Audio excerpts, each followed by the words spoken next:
4 ದಿವಸ ಮುಂಚೆ ಬೆಳಗ್ಗೆ 6 ಗಂಟೆಗೆ ಎದ್ದು ನಾನು ಏನು ಮಾಡಿದ್ದೀನಿ, ಅಪಾರ್ಟ್ಮೆಂಟಲ್ಲಿ ಒಂದು ರೌಂಡ್ ವಾಕಿಂಗ್ ಹೋಗೋಣ ಅಂತ ಹೋಗಿದ್ದೀನಿ. ತುಂಬ ಫ್ಲವರ್ಸ್ ಇರುತ್ತೆ. ಆ ಫ್ಲವರ್ ಸ್ಮೆಲ್ ಬರಬೇಕಂತ ನಾನು ಟ್ರೈ ಮಾಡ್ತಾನೇ ಇದ್ದೀನಿ. ಸ್ವಲ್ಪ ಬರ್ತಾ ಇದೆ.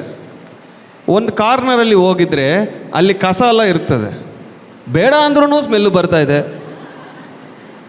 ಆವಾಗ ದೂರ ಹೋಗಿ ನಿಲ್ತ್ಕೊಂಡಿದ್ದೀನಿ. ಹೂವಿಂದ ಆ ಫ್ರ್ಯಾಗ್ರೆನ್ಸ್ ಬರೋಕ್ಕೆ ನಾನು ಪ್ರಯತ್ನ ಪಡ್ತಾ ಇದ್ದೀನಿ, ಆ ಗಾರ್ಬೇಜು ನಾನು ಬೇಡ ಅಂದ್ರೂ ಬರ್ತಾ ಇದೆ. ಅಂದರೆ ನೆಗೆಟಿವಿಟಿ ಇಲ್ಲಿ ಎಷ್ಟು ಡಾಮಿನೇಷನ್ ಇದೆ ಗೊತ್ತಾಗಿದೆಯಾ?